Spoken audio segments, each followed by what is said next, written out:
नमो नमः. वक्रतुंड महाकाय सूर्यकोटी समप्रभ निर्विघ्नं कुरु मे देव सर्व कार्येषु सर्वदा. नमस्ते शारदे देवी सरस्वती नमोस्तुते वसत्व मम जिह्वाग्रे सर्व विद्या प्रदायिनी. नमस्कार मंडळी. आज कोजागरी पौर्णिमा आहे. त्यानिमित्ताने शरद ऋतू, चंद्र, पौर्णिमा याविषयी थोडंसं जाणून घेण्याचा प्रयत्न करूया. शरद ऋतूच्या रात्री निरभ्र आकाशाखाली मोकळ्या जागी चांदण्याचा आस्वाद घ्यायचा. किती सुंदर कल्पना आहे. आपल्या पूर्वसुरींना दाद द्यावी तेवढी थोडी. ऋतू किती असं विचारलं तर आपण सहज सांगतो 3: उन्हाळा, पावसाळा आणि हिवाळा. पण मला आठवतंय लहानपणी रोज पर्वचा म्हणताना आम्ही 6 ऋतू म्हणत असू. चैत्र, वैशाख, वसंत ऋतू, ज्येष्ठ, आषाढ, ग्रीष्म ऋतू, श्रावण, भाद्रपद, वर्षा ऋतू, अश्विन, कार्तिक, शरद ऋतू, मार्गशीर्ष, पौष, हेमंत ऋतू आणि माघ, फाल्गुन, शिशिर ऋतू. वसंत हा ऋतूंचा राजा जरी असला तरी शरद ऋतूचं वैभव हे काही वेगळंच असतं. शरद ऋतूमधलं आकाश हे निष्कांचन अवस्थेमुळे अतिशय शोभून दिसतं. तर निष्कांचन म्हणजे काय? निष्कांचन म्हणजे गरीब किंवा दरिद्री असं नव्हे, तर आपल्याजवळ असलेलं वैभव, संपत्ती ही दान केल्यामुळे ज्याच्याजवळची संपते तो निष्कांचन असतो. मग आता शरद ऋतूतल्या आकाशामधले जे मेघ असतात हे असे निष्कांचन असतात. म्हणजे काय? तर त्यांच्याजवळ जी जलसंपत्ती असते ती सगळी त्यांनी आत्तापर्यंत दान केलेली असते आणि त्यांच्याजवळ आता काहीही शिल्लक नसतं. म्हणून त्यांची अवस्था हे निष्कांचन असते आणि या निष्कांचन अवस्थेचं तेज यामध्ये विलसत असतं. आणि म्हणून या शरद ऋतूतलं आकाश हे अधिक विलोभनीय असं असतं आणि शरद ऋतूची ही शोभा म्हणून त्यामुळे वाढते. आपण एखाद्याच्या वाढदिवसाला अभिष्ट चिंतन करताना असं म्हणतो, जीवेत शरदशतम पश्येम शरदशतम. म्हणजे काय? तर 100 शरद ऋतू बघो किंवा 100 शरद ऋतू जगो. आता इथे 6 ऋतू जरी असले तरी शरद ऋतूचा उल्लेख केलेला आहे. का बरं? तर शरदासारखं स्वच्छ, निष्कलंक, निरभ्र असं त्या व्यक्तीचं आयुष्य जावं, असं ह्या शरद ऋतूचं महत्त्व आहे. शरद ऋतूची सुरुवात ही जी होते तीच मुळी नवरात्र उत्सवाने होते. अश्विन शुद्ध प्रतिपदेला घटस्थापना होते आणि नवरात्रचा उत्सव सुरू होतो. हे नवरात्र म्हणजे भक्तीने शक्तीचं केलेलं पूजन. महिषासुरमर्दिनीने महिषासुराचा नाश केला. म्हणजे काय केलं? तर आसुरी वृत्तीचा नाश केला. आपल्याला आसुरी वृत्ती नष्ट करायची आहे, सद्विचारांचं रक्षण करायचं आहे, शक्तीचं पूजन करायचं आहे. नवरात्रामध्ये भोंडला केला जातो, गरबा खेळला जातो. कशासाठी? तर संघ शक्तीचं हे महत्त्व आहे. संघ शक्ती झाली पाहिजे, माणसं एकत्र आली पाहिजे. संघशक्ती सामर्थ्य हे अतिशय अचाट आणि अफाट असं असतं. संघशक्तीने एकत्र येऊन मनामनातील महिषासुर नष्ट करायचा असतो. आणि या नवरात्राची सांगता होते ती विजयादशमी.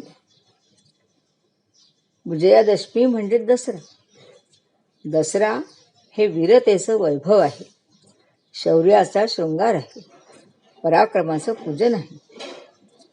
आणि या दसऱ्यानंतर येते ती कोजागरी पौर्णिमा. कोजागरी पौर्णिमेला अश्विन पौर्णिमा किंवा शरद पौर्णिमा असंही म्हणतात. याविषयी एक छान श्लोक आहे.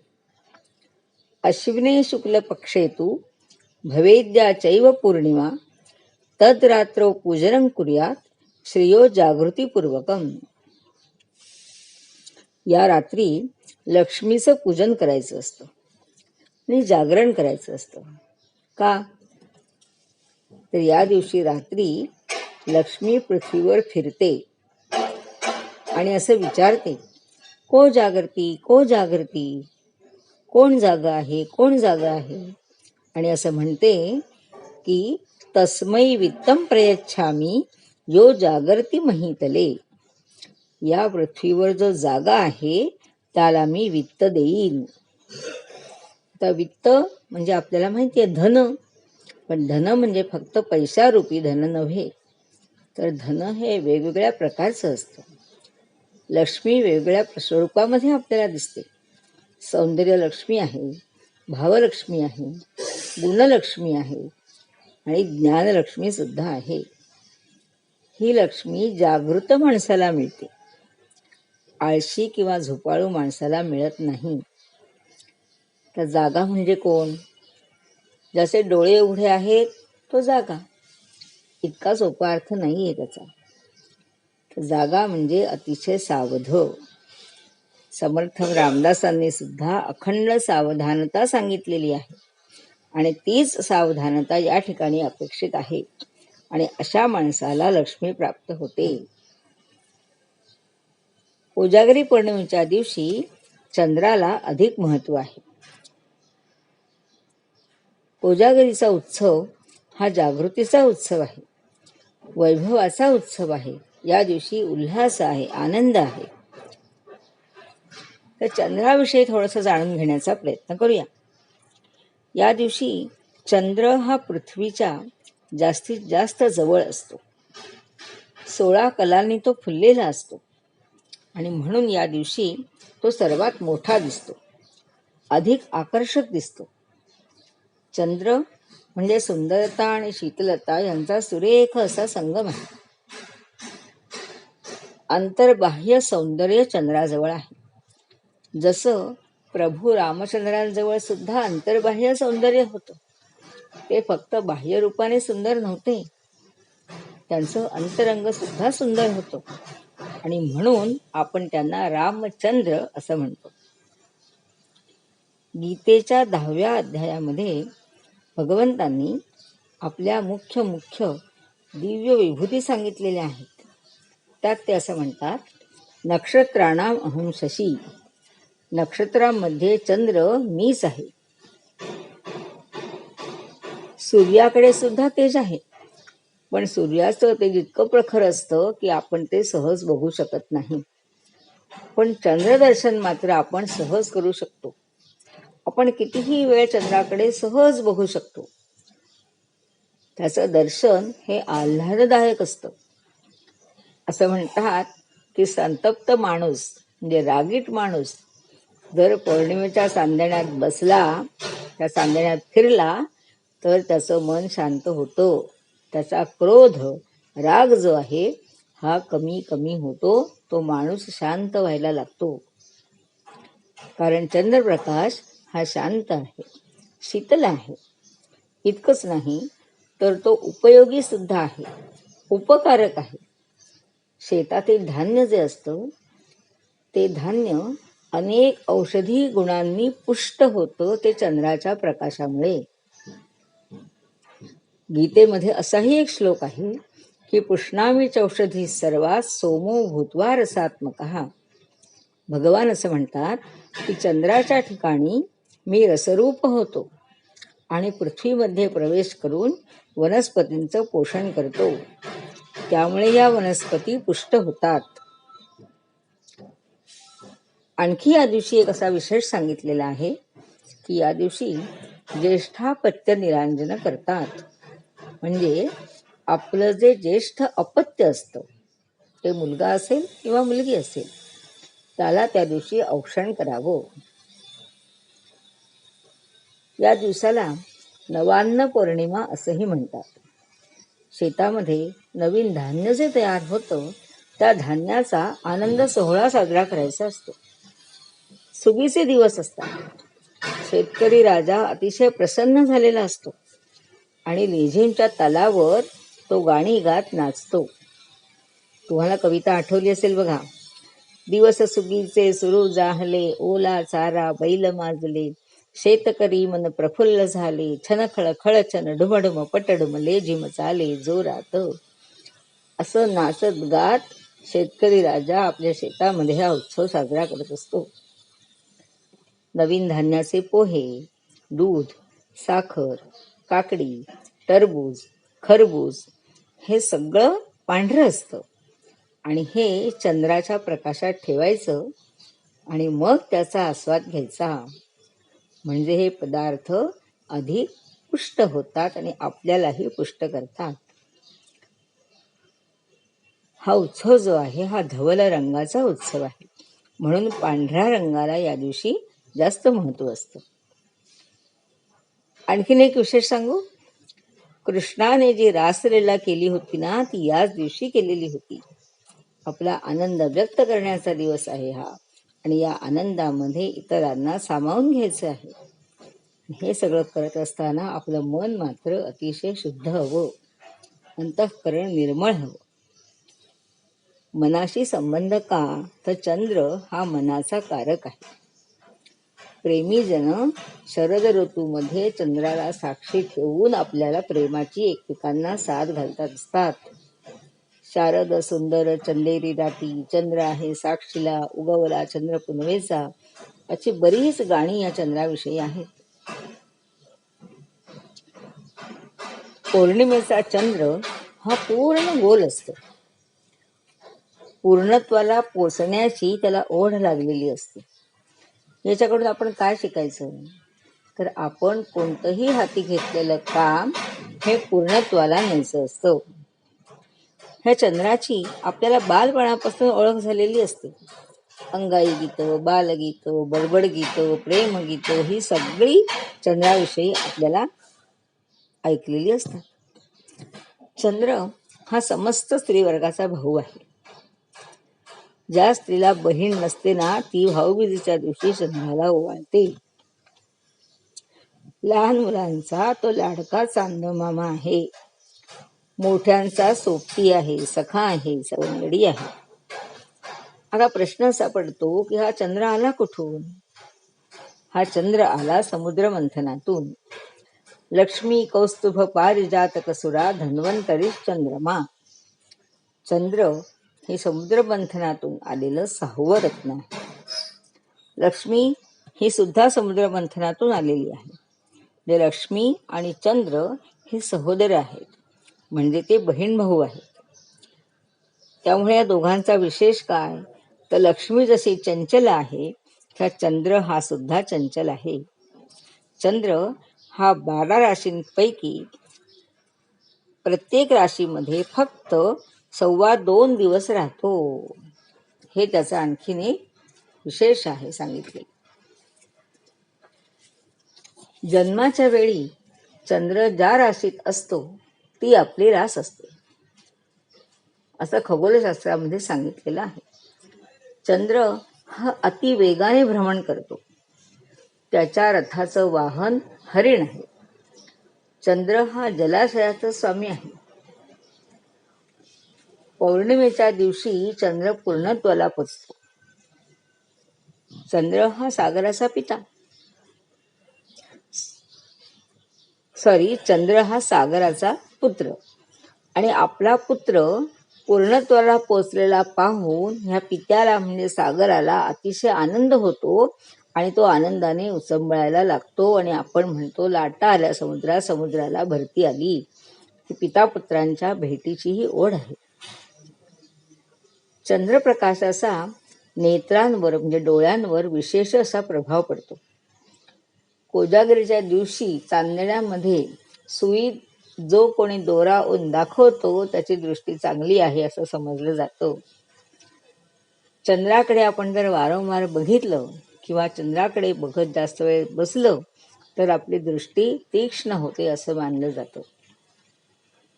चंद्राची उपासना केली तर अंगकांती सतेज होते, मनाची एकाग्रता वाढते, मन निश्चल होतं. पत्रिकेमध्ये जर चंद्र बिघडलेला असेल तर पौर्णिमेच्या रात्री चंद्राची उपासना करायला सांगतात. महर्षी व्यासांनी नवग्रह स्तोत्रामध्ये चंद्रजपासाठी श्लोक लिहिलेला आहे. दधिशंख तुषाराभम क्षीरोदारणवसंभवम नमामि शशिनव सोमम शंभोर मुकुटभूषणम. हा जप 11,000 वेळा करायचा आहे. म्हणजे हा श्लोक 11,000 वेळा म्हणायचा. शुचिरीभूत तन मनाने केव्हाही हा जप आपल्याला करता येतो. पण चंद्र आकाशात असताना म्हणजे रात्रीच्या वेळी जर हा जप केला तर तो अधिक लाभदायी होतो. हा जप करत असताना दुधाचा पेला जवळ ठेवायचा आणि नंतर ते दूध प्राशन करायचं. म्हणजे आध्यात्मिक कार्यासाठी अधिक बळ आपल्याला प्राप्त होतं. ह्या जपामुळे मनामनातले संशय दूर होतात, मन स्थिर होतं. विद्यार्थी दशेमध्ये हा जप केला तर मनाची शक्ती वाढते. चंद्राच्या प्रकाशामुळे उष्णतेचे विकार सुद्धा नाहीसे होतात. देवी, गोवर, कांजिण्या, नागिण हे उष्णतेचे विकार आहेत आणि या विकारावर चंद्रप्रकाशातील दूध हे अतिशय गुणकारी आहे. स्त्रियांना सुद्धा चंद्राचा जप हा अधिक फलदायी असतो. नैसर्गिक विकृती, मासिक धर्मातील अनियमितपणा हा चंद्रप्रकाशाने दूर होतो. चंद्राने प्रकाशित झालेली जागा सारवून घ्यायची, पांढरं वस्त्र परिधान करायचं, पांढऱ्या आसनावर बसायचं, जवळ निळसर दूध ठेवायचं आणि हा जप करायचा. तो अधिक फलदायी होतो. आणखीन एक गंमत सांगू. रोहिणी नक्षत्रावर जर हा जप केला तर पती पत्नीमधला दुरावा नाहीसा होतो. वैमनस्य संपतात, त्यांच्यातले मतभेद संपतात आणि त्यांची प्रीती अतूट राहते. चंद्राविषयी अनेक कथा प्रसिद्ध आहेत. चंद्र हा गौरवर्णी आहे. तसा तो सौम्य आहे, शीतल आहे, आनंदी आहे, चंचल आहे. आणखी एक गुणधर्म म्हणजे तो विलासी आहे, मनाने कोमल सुद्धा आहे. रमणींचा सहवास त्याला अतिशय प्रिय आहे. त्याची वृत्ती भ्रमर आहे. भ्रमर जसा एका फुलावर जास्त काळ बसत नाही, त्याप्रमाणे चंद्र सुद्धा एखाद्या रमणीमध्ये जास्त काळ रमत नाही. तो चंचल आहे, विलासी आहे. नवग्रहातील जो गुरु आहे त्या गुरुपत्नीबरोबर चंद्राने एकदा व्यभिचार केला. इथपर्यंत त्याची मजल गेली. त्या गुरुची पत्नी तारा ही अतिशय रूपवती होती. ती एकदा उद्यानात विहार करत होती आणि तिच्यावर चंद्राची नजर गेली. तिची रूपसंपदा बघून चंद्र अतिशय मोहित झाला. त्याने तिला आकर्षित करून घेतलं आणि पळवून नेलं. गुरुला ही गोष्ट समजली. गुरुने चंद्राकडे ती परत मागितली, पण चंद्राने स्पष्ट नकार दिला आणि आपलं बळ वाढवण्यासाठी त्याने 10,000 वर्ष तपश्चर्या केली, राजसूय यज्ञ केला, अफाट सामर्थ्य प्राप्त करून घेतलं. मग देवगुरूंनी चंद्राविरुद्ध लढाई करण्यासाठी शंकरांची मदत घेतली आणि चंद्राबरोबर युद्ध पुकारले. ब्रह्मदेवानेही त्यासाठी मध्यस्थी केली आणि गुरुला आपली पत्नी परत मिळाली. पण गुरु रागावले होते चंद्रावर. त्यांनी चंद्राला शाप दिला की तू व्यभिचार केलास म्हणून कलंकित होशील. आणि तेव्हापासून चंद्र कलंकित झालेला आहे. चंद्रावर डाग आहे असं आपण जे म्हणतो ते त्यामुळे. आता चंद्राच्या कला आहेत असं आपल्याला माहिती आहे. रोज चंद्र वेगवेगळ्या आकारामध्ये आपल्याला दिसतो. आपण म्हणतो कलेकलेने चंद्र वाढला, कलेकलेने कमी झाला. याची ही एक कथा आहे. दक्ष प्रजापतीला 27 कन्या होत्या. या 27 कन्या म्हणजे 27 नक्षत्र. त्या प्रजापतीने आपल्या 27 कन्यांचा विवाह चंद्राबरोबर लावून दिला. पण गंमत अशी झाली की यातली रोहिणी ही जी होती ही अतिशय सुंदर होती आणि त्यामुळे चंद्राची ती विशेष लाडकी होती. तिच्या सहवासामध्ये तो जास्त काळ रमत असे आणि हे बघून इतर 26 भगिनी तिच्या ज्या होत्या त्या थोड्या रुष्ट झाल्या आणि त्यांनी आपल्या पित्याकडे तक्रार केली. मग पित्याने काय केलं? चंद्राला समज दिली, सगळ्यांशी समानतेने वाग असं सांगितलं. पण चंद्राला ते काही पटलं नाही. मग प्रजापती रागवला आणि त्याने चंद्राला असा शाप दिला की तो क्षीण होशील. आता असा शाप दिल्यावर ह्या सगळ्या मुलींची नाराजी झाली. आपला नवरा क्षीण झालेला कोणत्या मुलीला आवडेल? म्हणून त्यांनी आपल्या पित्याकडे परत विनवणी केली की बाबा असा शाप देऊ नका. पण आता एकदा शाप देऊन बसला, म्हणून मग त्याने उशाप असा दिला की 15 दिवस तुझी वाढ होईल आणि 15 दिवस तुझा क्षय होईल.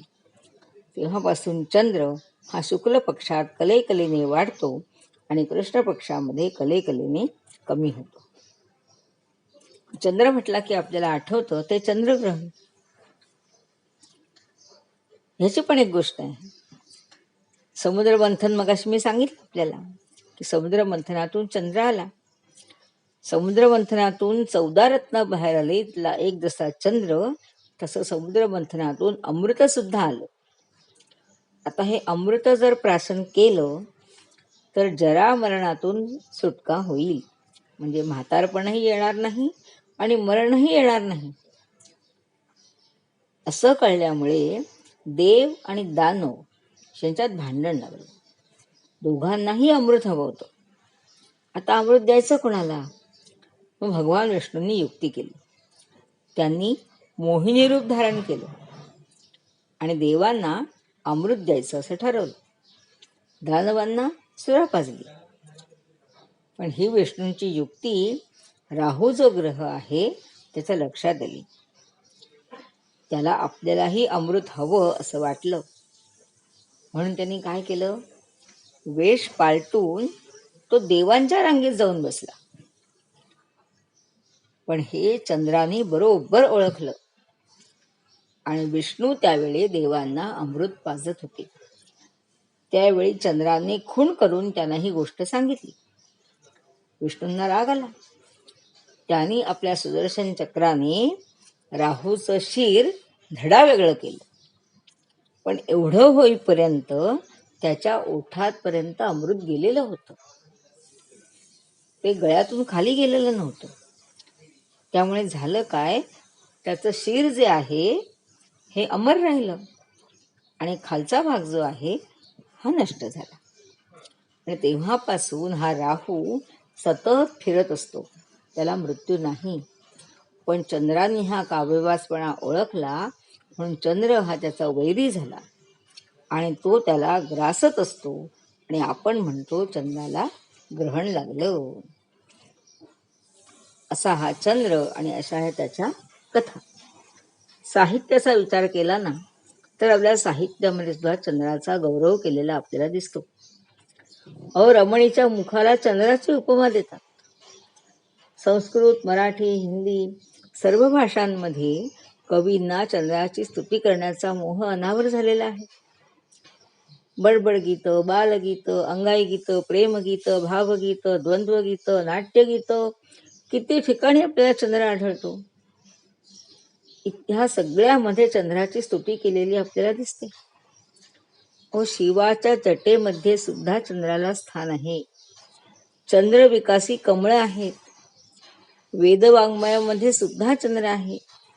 तिथे त्याचं नाव सोम असं आहे. असा हा चंद्र आणि त्याचं हे छानसं चांदण. आजच्या ह्या कोजागरी पौर्णिमेच्या दिवशी आपण त्याच्या चांदण्याचा मनसोक्त आस्वाद घेऊया. त्या चांदण्यात ठेवलेले पदार्थ भक्षण करूया. चांदण्यात ठेवलेल्या मस्त दुधाचा आस्वाद घेऊया आणि पौर्णिमेच्या चांदण्याप्रमाणे आपलं प्रेम, आपली मैत्री अशीच अखंड बरसत राहा. प्रत्येकजण आपल्या कार्यामध्ये पौर्णिमेच्या चंद्राप्रमाणे पूर्णत्वाला पोचून यशस्वी होऊ दे आणि त्याची धवल कीर्ती सगळीकडे पसरू दे अशी प्रार्थना करूया. आणि हो मंडळी, लाईक, शेअर आणि सबस्क्राईब करायला मात्र विसरू नका. धन्यवाद.